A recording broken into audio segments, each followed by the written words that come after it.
ni Lola ni Dora, may tamang panahon ang bawat bagay na pangyayari sa ating buhay at may tamang panahon din kung kailan kikilos ang sasagot ang Panginoon. Though we linger, but it still shall come to pass. Ang sabi po ng Habakkuk, chapter 2, verse 3. Ang sabi ng ambisyon ay magaganap sa kanyang tamang panahon. Though we linger, tumatagal na dito, pero ang sabi ni Habakkuk, huwag kang mag-alala dahil ito'y magaganap, mangyayari sa tamang panahon. Ano po ba? Sino po ba ang unang halimbawa dito? Tingnan po natin ang buhay ni Abraham at ni Sarah. Sila po ay napaka-imposible kung may asawa.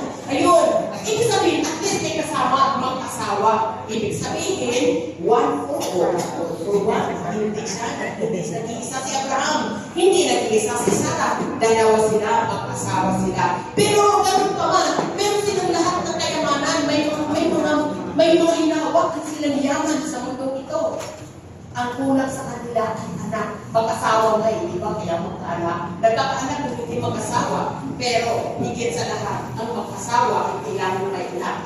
Pero napaka-imposible kasi itong mag-asawa ito ay nasa edad na, old age na, lumipas na ang kanilang edad para makabiyar po sila ng anak.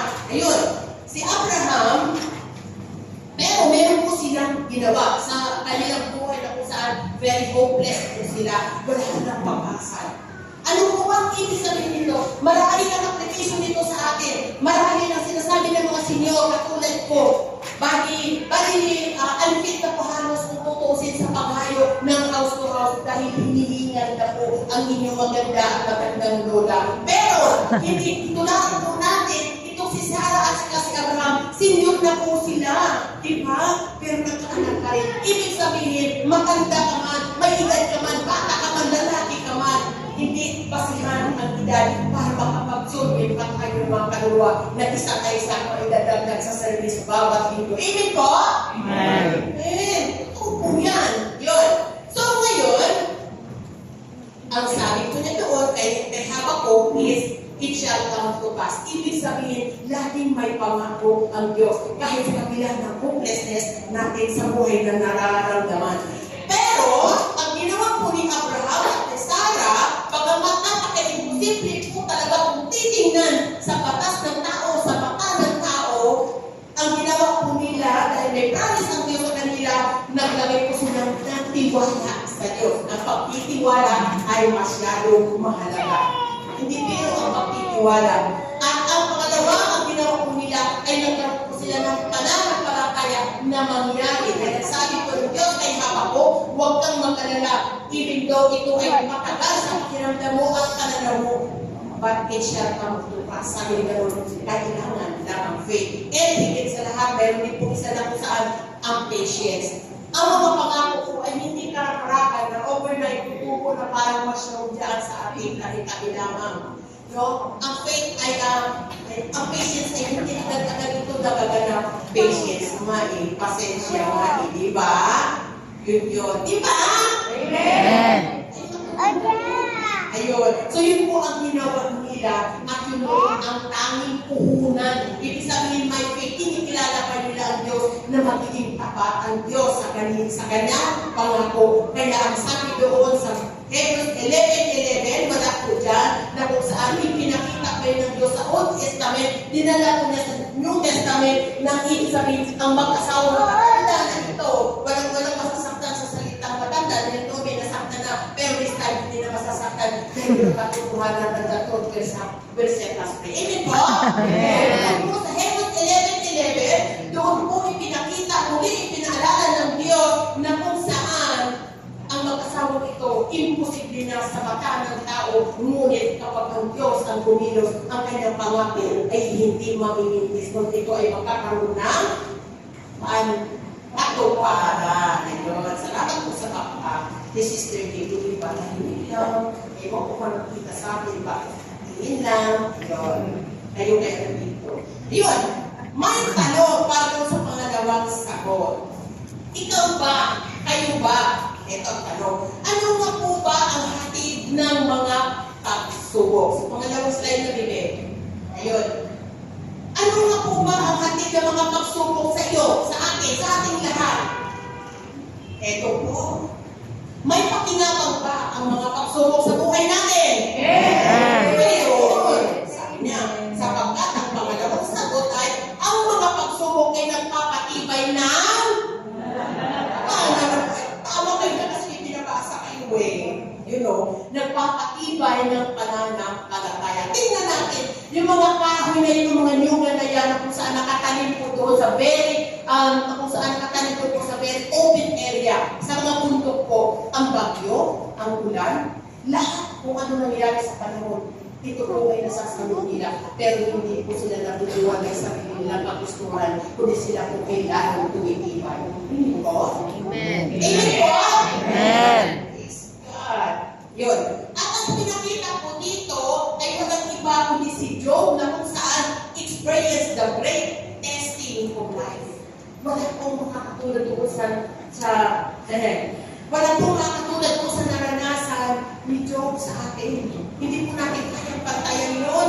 Kaya nga po, nakaranas siya ng makukuha ng lahat ng yaman. Alam po na alam ninyo ang buong kwento ni Job. Di po ba? Amen. Sino hindi nakakaalam? Assignment. Mag-isay po tayo sunod na linggo ng buhol po ni Job. Ayun. Kaya ang sabi ng kanyang asawa, nangyari na nga sa kanya yung lahat ng nahubaran na siya ng kayamanan ng mga anak. Ibig sabihin, may naiwan pa yung kanyang asawa na sino yung asawa ni Job? Wala. Si Mrs. Job yun. Si Mrs. Job. Yun. Ang sabi po ni Mrs. Job doon kay darling husband niya na si Job, sabi niya, sumpain mo namin yung Diyos at mga tayo. Alain mo yun, ito na susunod, ito na encourage, di ba? Pero ano ang sabi ni Job sa kanya? Bakit? Hindi mo naiintindihan mo sinasabi, mahal kong Job. Sabi niya gano'n, Mrs. Job. Sabi niya gano'n, pagpapahala lang ba ang gusto mo sa Diyos para siya yung sambahin? Para praise po. Pero din po ba tayo? Minsan pag na-discourage po tayo dito sa kapatiran, katalikod na, iiwan na, hindi natin sa linggo. Di ba? Minsan may nag-iiwan pa sa JC. Hindi ko alam kung bakit. Nag-iiwan, hindi napapaalam. Kung mahal kong kapatiran, aalis na ako sa JC natin. Bakit ka nagtatako? May tampo ka ba? Huwag ka ganyan. All things work together for good. Kaya ano kung yan man ay naranasan natin, kung kayo man ay nag-discourage sa pagmuhog ako ngayon, pagpasensyahan ninyo. God will work at His time a beautiful thing. Amen. Di po ba? Pero talaga, may kanya-kanyang uniqueness tayo. Ngayon, kaya yun, si Job po ay lalong tumibay ng kanyang pananampalataya. Ang pangalawa ay nagpapabago ng karakter. Hulaan nyo kung sino ang nandyan. Ay, hindi ko na ilagay. Ang nabago ang karakter ay itong makasalanang tax collector, walang iba kundi si Zacchaeus. Ano po ba? Paano po ba ma-explain ang pagkatao, ang katayuan ni Zacchaeus maliban mo sa tax collector? Siya po ay punggo. Natawa kayo sa word punggo. Punggo po siya, mali po siya. Pero ito po si Zacchaeus, the tax collector, maliit na tao, ngunit malaki ang pinagbago ng kanyang karakter noong siya po ay nakit po niya ang ating Panginoong Jesus. Ano po ba yung kanyang napagsubok ng kanyang naranasan? Siya po ay guilty sa kanyang makasalanan, sa kanyang pandaraya, being BIR po ng gobyerno. Dahil siya po ay mandurukot, hindi mandurukot, yung meron po siyang, tumatawag po siya ng bayad na higit po doon sa ibinabayad ng tao. Kasi may under the table po siyang ginagawa. At lalo na ngayon nga po sa ating panahon, di ba may flood control pa na naging issue ngayon, na pati tayo ay apektado. Bakit? Akala nyo hindi tayo apektado. Apektado po tayo, bakit? Tinataasan ang mga taxes. Tayo po yun. Bawat bili natin, bawat tricycle, bawat sasakyan na ating sinasakyan. Nakasama na po tayo sa pagbabayad ng tax na yun. Tumataas bakit? Dahil kasi nilakaw po nila yung yaman na dapat ay hindi. At yan po yung isang ngayon na ating pinag-usapan na naging controversial ay yung flood control na yan. Di po ba? Naunawaan nyo? Kaya manatili po tayo manalangin sa ating bansa. Hindi mo nagreklamo tayo ang mahal na pamasahe. Pero hindi mo naintindihan. Yun ay tax ang kanilang hinahabol para sa ganon. Muli, meron pong flood control na kung saan hindi naman natutupad ang tamang pagpapatupad ng kanyang may pinangako. So yun, dahil sa kaliitan po niya, sa kaliitan po niya sa chaos, ang ginawa po niya, para kamit po niya ang Panginoon ay umakyat siya sa isang puno, di ba? Alam niyo yung kwento na yan? Umakyat po siya sa puno na ibig sabihin, you have to pay the price kung gusto mo natin mamit ang ating Panginoon para mapabago po yung ating mga karakter. Di po ba? Kasi kung ang ating karakter na hindi kalugod-lugod sa Panginoon, ibig sabihin noon, ay hindi karakter natin mamit ang Panginoon. Hindi po tayo mababago, mamamatay at sa mundo ito, nabidala-dala po tayo extra practice. At saan po tayo mapupulat, iyak doon po sa tapunan. Ayun, ang sabi po dito is, suffering isn't always a punishment, but it can be refined in faith. Refined faith, tingnan po natin. Refined by faith. Refined faith. Refined faith. Good, buhay.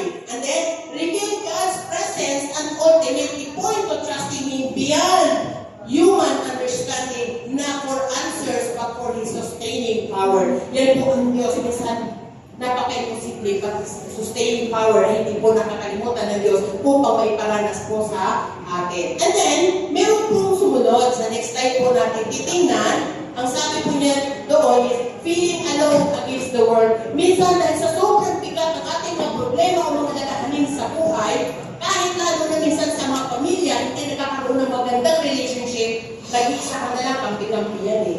Parang pakiramdam mo, dahil hindi nagdala na maraming problema sa buhay, parang nag-iisa ka na lang, kalaban mo ay buong mundo. Pero ang sabi po nung ngayon dito, feeling alone against the world? No. Dahil ang sabi ko ng pangatungan sa dito ay hindi tayo kailanman nag-iisa. Yun po yung ginawa po doon, sinagot ng Panginoon doon kay Elijah. Ang tanging dapat ng nating malaman o kailangan ng nating gawin ay katulad po ni Elijah, natakot po siya na run his life kasi natakot po siya kay Reyna Jezebel. Tumakbo po siya dahil papatayin daw po siya ni Jezebel. Ngayon, hinanap niya ang Panginoon at ang sabi niya doon, admit that we are weak. Ibig sabihin, ang nangyari po kay Elijah ay fear.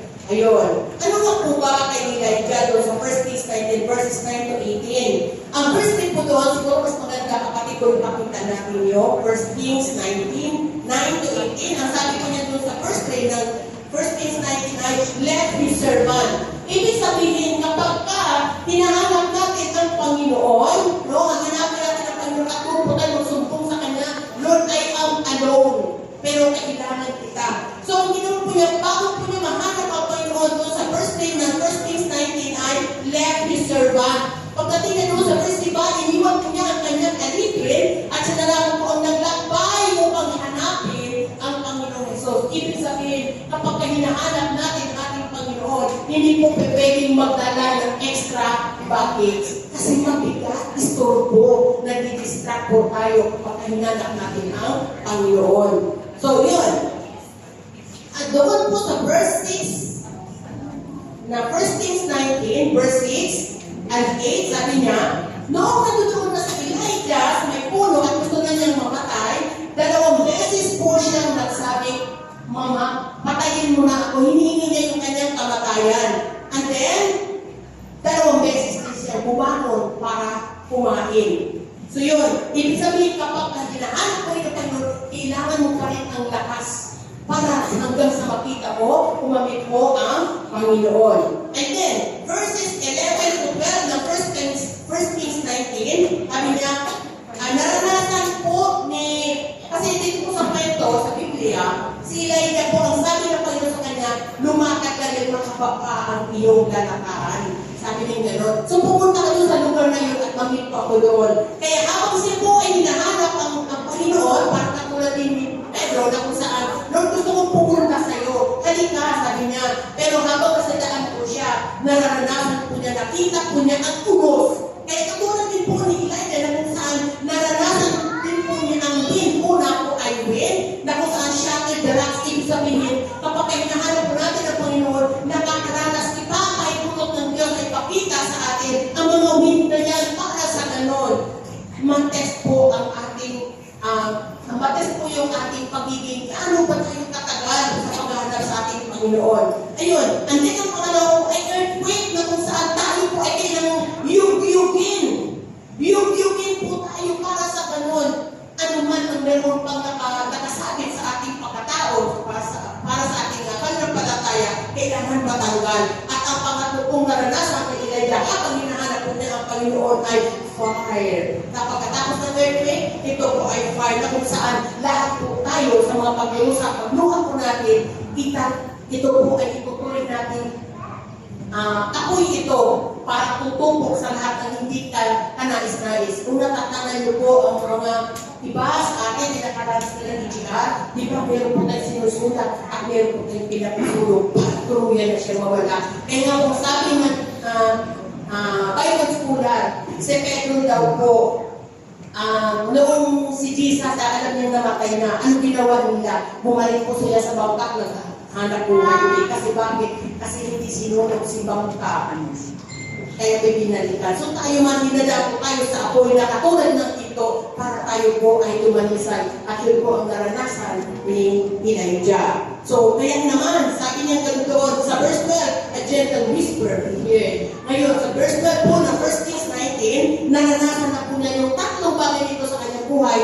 At last, nangyari po ang boses ng Panginoon na narinig po niya. And then sa verse 15 and 16 ng 1 Kings 19, sabi niya gano'n, inutusan po siya i-anoint si Hazael, si Elijah, at yung ibig sabihin, bakit nakakaranas tayo ng pagdurusa pero hindi tayo tuluyang nawawala o matunaw o mamatay na lang. Bakit? Kasi po, ikaw at ako, tayo po lahat, hindi patapos ang mission na itinalaga ng Diyos sa ating mga buhay. Kaya kahit senior man yan, lakasan lang natin ang loob and go! Anong pagkakawala pa yun? Go lang po tayo ng go.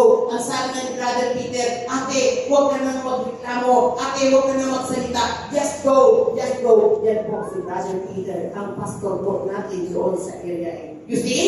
Diba? Siya po kasi, doon na yan.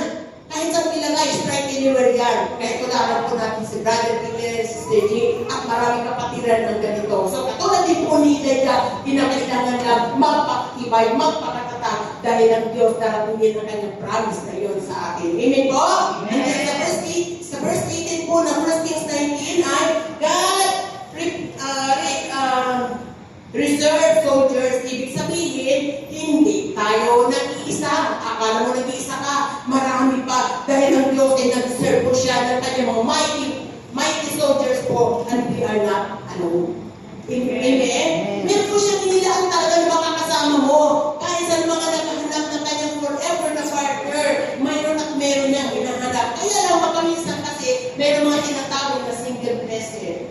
Diba? Amen po? Kailangan lang huwag magmadali. Maging pasensyoso po tayo sa Panginoon at ang lahat ng bagay ay magkakaroon din ng katugunan. Kaya, para mabilis po mabilis ko yata, no? Kasi kanina 30 minutes na daw po, ay minute na. So, yun. Doon na po tayo. Ayun. Teka lang, balikan ko yung ano. Ang sabi po na doon kay Elijah, the solution is finding God in quiet intimacy. Hindi po?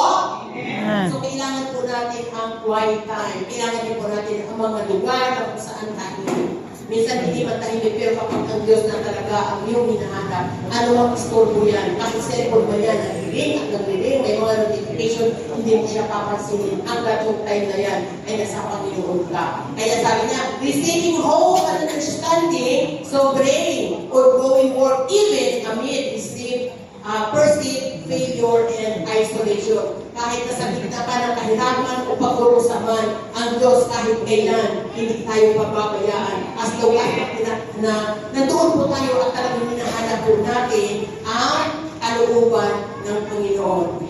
Ito ba? Ito po, nakaraang itong ba na ito, almost November, December na, ako man po, sobrang grabe po yung dami talaga ng luha kasi kailangan mo iiyak kasi hindi mo kakayanin. Dahil kung hindi natin iiyak yan, magsubong tayo sa Panginoon, marahil magkakaroon po tayo ng pagiging prong-prong na tayo. Pero kapag may gusto po tayo, hindi po tayo aabot po sa pagiging prong-prong. Yung kumbaga, di ba? Mahirap kasi na sarilinin mo.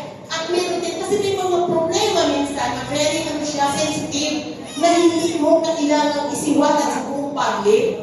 Mayroong kapilipiling mga tao na kung saan ako po sa management team po sa GC namin, hindi po ko nandiyan na mag-open ang aking problema. Kasi bakit? Kasi kailangan po, all for one for all nga, di ba? Pag nag-isa, hindi natin kakayanin ito. Kaya itong mga November, December, sobrang dami ng problema. Pero I believe, ang panalangin niyo, panalangin natin lahat sa bawat isa, ay hindi mag-limites ang promise ng Lord na hindi siya sa kamay. Kaya po ba? Ito po ba ang kasalanan niyo ng Lord? Hindi tayo ang problema. Meron po ba? Mayroon. Baby nga naman problema din. Pagbutok, diyan pa siya nandiyan. Kasi wala pa siya mabubuot ng words. So, how much more tayo na naranasan natin ang nakarin sa mundo dito na kung saan napakahirap talaga. So, yun. Doon na po tayo sa panghuli. Next slide po. Tapos na yan. Yun. Sabi po niya doon, life has season for joy and sorrows. Di po ba? May mga panahon para tayo ay lumigaya, magsaya. Lalo na po bukas, Christmas party po ng area. Excited po ako doon kasi lagi po itong bukang bibig nila. Pero bakit dito masyado kayong tahimik? Di kayo excited sa Christmas party? No, dapat excited po tayo. At excited din po tayo mag-ambag. Kasi tayo din po sasaya nun. Hindi na nalabas, tayo na rin po yun. Pero sabi niya, meron tayo sa buhay na ito, sa mundong ito, na nakibawa, ibalidad na lumala, meron tayong rason at meron din tayo na mga panahon para sa kaligayahan, para sa happiness, para sa joy, kagalakan, at meron din kaakibat itong sorrows, ito yung mga pagdurusa. Kung paano maging naging mayaman itong si Joe, nakaranas pa rin ng pagdurusa, how much more tayo, lalo na sa panahon ito, pasma ng pasama ang mundo. Di ba? Ang mga bata ngayon, bihirang ka na makatakbo sa mga bata na sumasagot ng may hope. Sabi nung ako ko ng isang araw, sabi niya, Nanay, no away ha? Wala lang po. Nanay, no away ha? Kasi ako masyado akong pag tinuruan kita na maraming beses at hindi ka natuto, pagkagalitan mo talaga rin sinabi ko, mapapalo kita. So kailangan tuparin ko yung pangalo na yung pastor, magtanda ko siya. Tinuturuan ko siya na kung saan sa tanghali, pagkatulog, hindi na magtayo-tayo. Para less gastos naman, malasakit ko sa kanila magulang. Lahat po tayo may karapatan at responsibility na magmalasakit din po tayo sa ating kapamilya, maging sa ating kapwa, awag gawa kita nga, di ba? Ayun, tapos nung away nanay, just now, gano'n siya daw. Tapos, sinindas po niya yung kanyang kamay na gano'n. Hard. Sabi ko, saan mo natutunan yan? Ate, sabi niya, Ate Pao. Ay, Ate Ann, sabi niya gano'n. Saan mo natutunan yung heart-hearted? Ate Ann. Ate Pao. Yun. Ibig sabihin, ikaw at ako, pag lagi nakakasama, kung anong mayroon ka na positive, nakakahawa ako ito, natututunan ito, at huwag po natin matutunan yung mga bagay na kung saan nagdudulot ng negative. Ibig po ba? Ibig po? Good. Sabi niya, naranasan natin ang pagdurusa, ang stillness, ibig sabihin yung peace, payapa lang, kalma lang, and struggles. Ito po yung struggles yung laban ng buhay. Iba't iba po yung ating naranasan laban sa buhay. Ngunit, ang lahat ng ito, sabi niya gano'n, God uses them to achieve His ultimate beautiful works. Dahil sa gano'n, mararanasan po natin, makikita po natin kayagan ang beautiful works na sa ating mga buhay. Gawa ito ng Panginoon. Dahil tayo ang natin kaya gawin ang magagawa ng Diyos sa atin. Amen po? At po, sabi niya gano'n, God reminds us, pamamitan po ng mga naranasan natin, malungkot man yan o masaya, God reminds us to have faith. Faith, sabihin po natin, faith. Faith. Hindi po yan faith, have faith. Yun. And patience. Rina na, patience. Patience. And then, trusting that God is working behind the scene. Sa likod po ng eksena ng lahat ng ating naranasan, God is working a very beautiful thing sa ating mga buhay. In His own timing. So, focus out of every expectation. Sa ako sitwasyon, ating naranasan, ang Diyos lang ang may kapangyarihan sa likod ng eksena niya. Amen po? Amen. Masaya po ba? Amen. Bless po ba? Amen. Naunawaan po ba? Amen. Kung hindi